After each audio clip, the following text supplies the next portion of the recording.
Charles Swindoll tem essa frase bastante conhecida, talvez você já tenha visto: vida é 10% sobre o que realmente acontece e 90% sobre como você reage ao que acontece.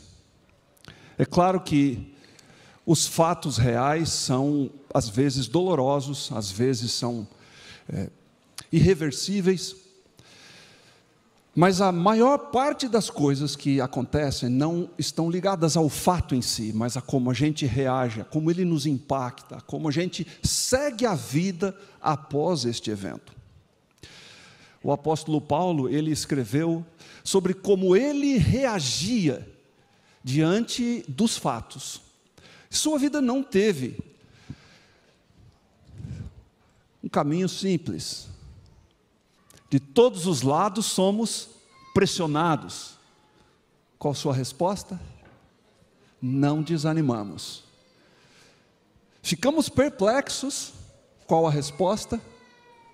Mas não desesperados. Somos perseguidos, mas não abandonados. Até ficamos abatidos, mas não destruídos. Este é um texto de causa e efeito. Fatos e reações. Para todos estes fatos, tem uma reação, uma resposta. E a resposta é: eu não desanimo, eu não fico perplexo, eu não paro. Na minha vida, eu ouvi de um dos grandes amigos que Deus me deu, o pastor Amin Rodor, uma frase muito marcante.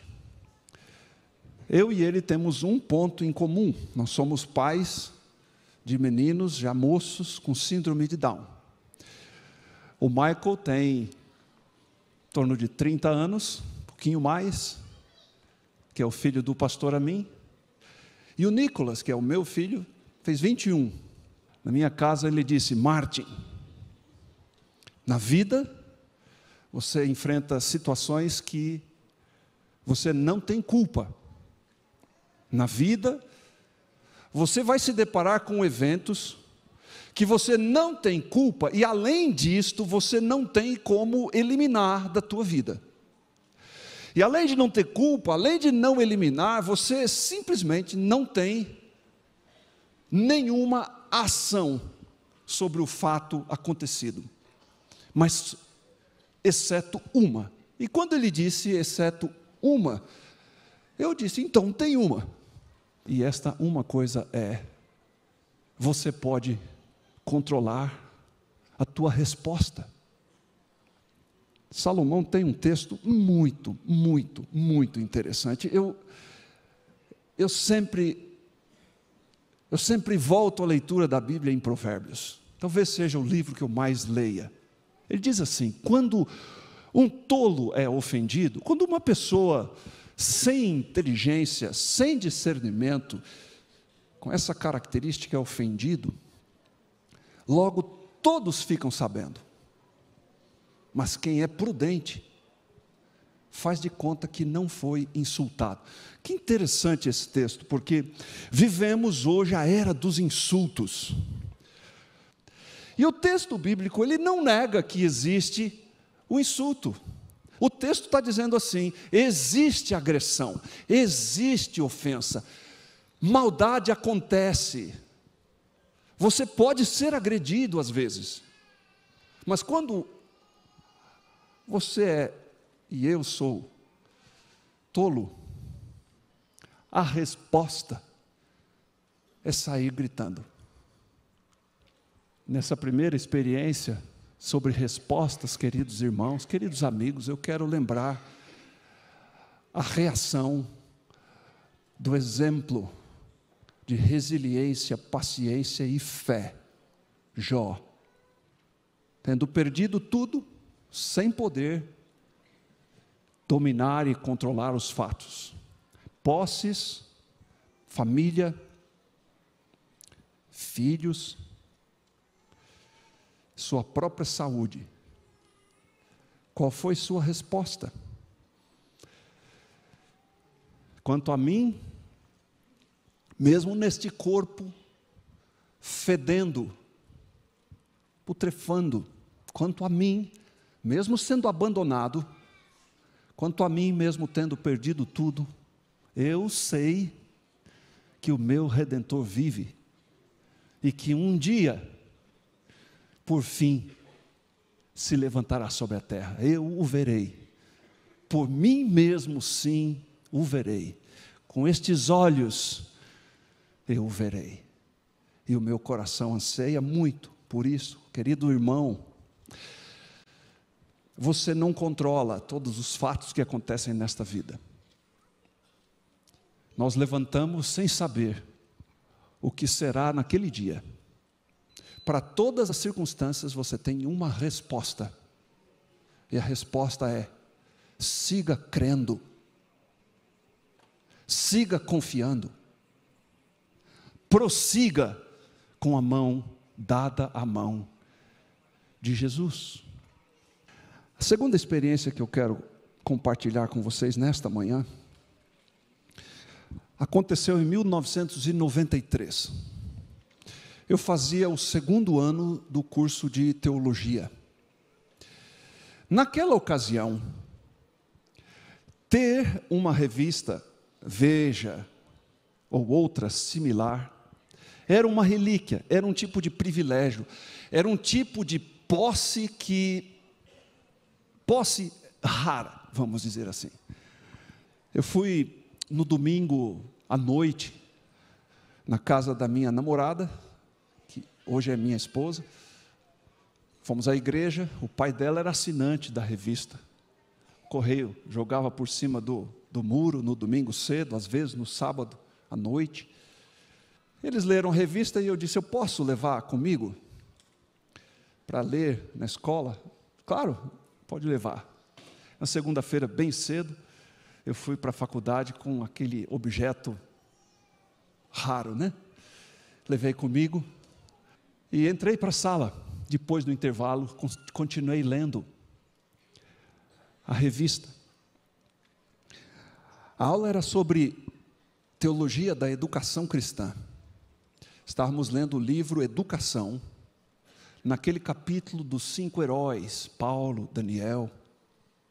E num determinado momento eu percebi que o professor viu que eu estava transgredindo o bom costume, lendo uma outra coisa que não era adequada para a aula.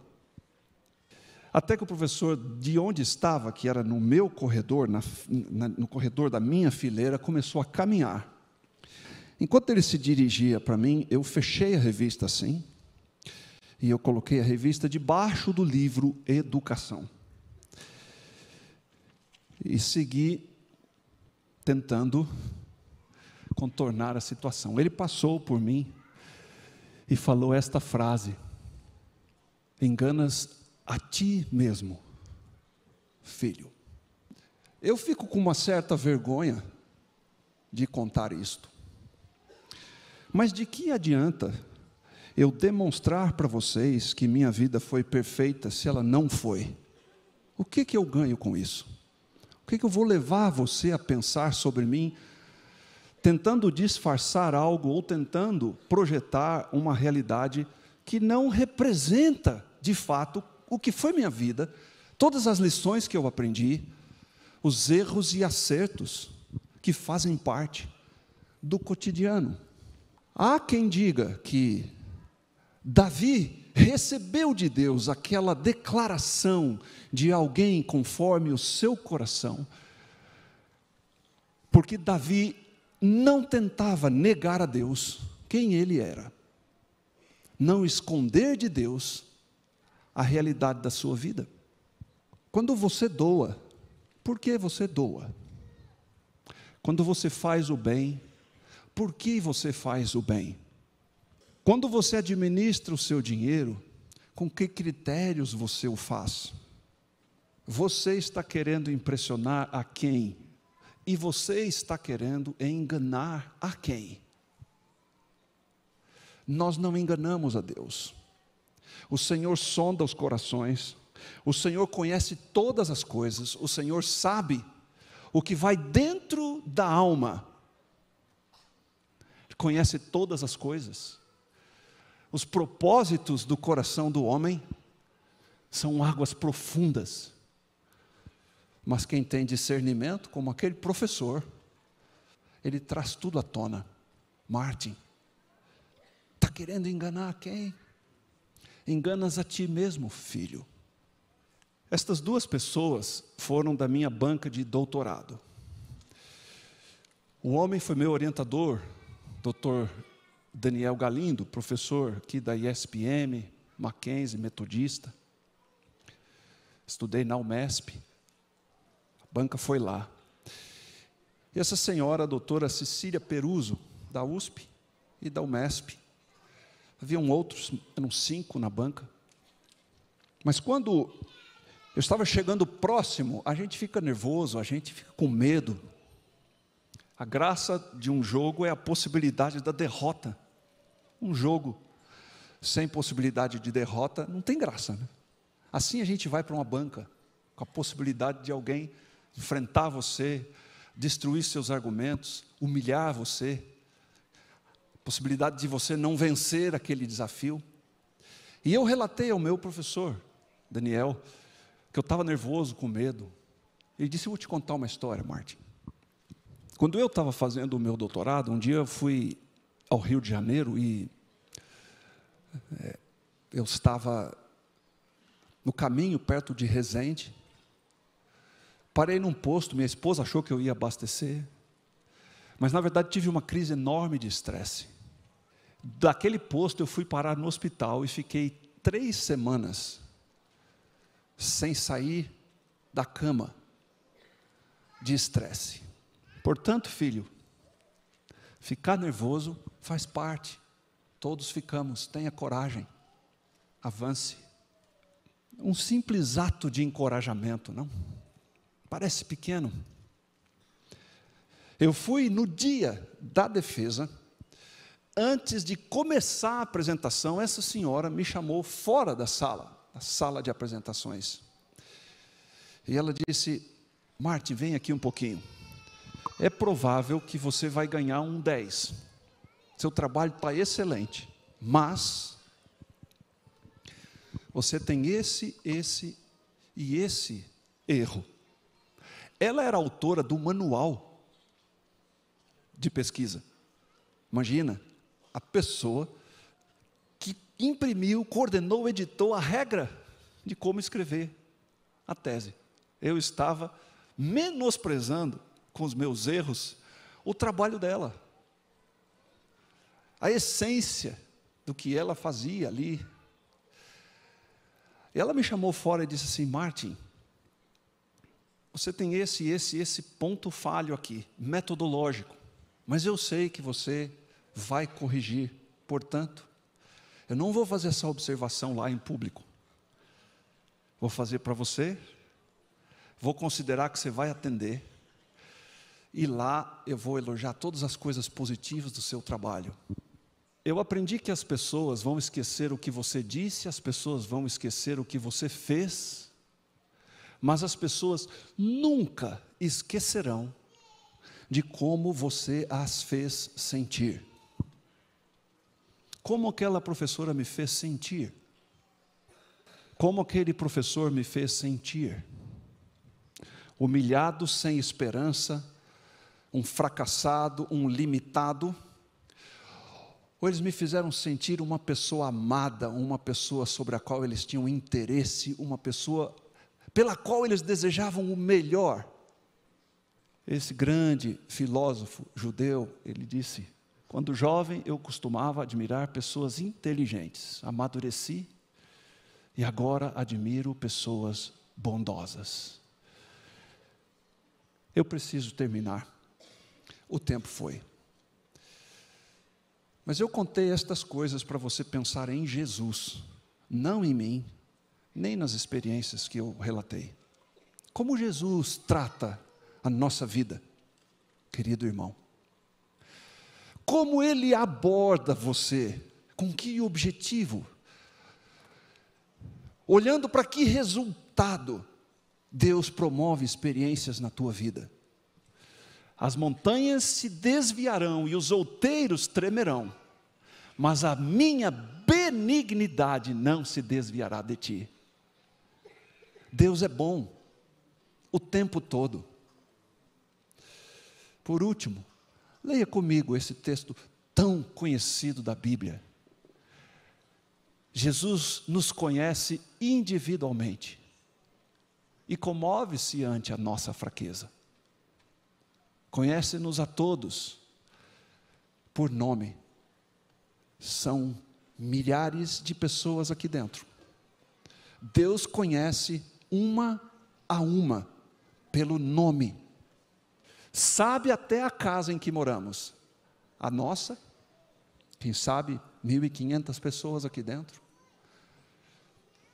Se tiver 5.000 pessoas assistindo ao vivo agora, se essa vigília alcançar 100.000 pessoas, Deus sabe o endereço, o número, a rua. Deus sabe onde fica o seu quarto. Deus sabe onde você costuma expressar sua angústia. Tem por vezes dado instruções a seus servos para irem a uma rua, a uma cidade, a uma casa, a fim de encontrar ali uma de suas ovelhas. Cada alma é tão perfeitamente conhecida a Jesus como se fora ela, a única, por quem o Salvador houvesse morrido. As dores de cada uma lhe tocam o coração. O grito de socorro chega-lhe ao ouvido. Veio para atrair a si todos os homens. E o que Jesus diz de nossa luta? Suportei as vossas tentações. Conheço vossas lágrimas, também eu chorei. Aqueles pesares demasiado profundos para serem desafogados em algum ouvido humano, eu os conheço. Não penseis que estáis perdidos ou abandonados. Ainda que vossa dor não encontre eco em nenhum coração nessa terra, olhai para mim e vivei. Falei 3 coisas essenciais. Que resposta você dá aos seus desafios? Siga crendo. Quando você avalia a sua vida, procure não enganar-se. Mas não esqueça, Deus está em todas as coisas, operando o seu crescimento e a sua salvação. Ele é bom. Sua bondade nos alcança. O seu amor é infinito. Que Deus te abençoe, querido irmão.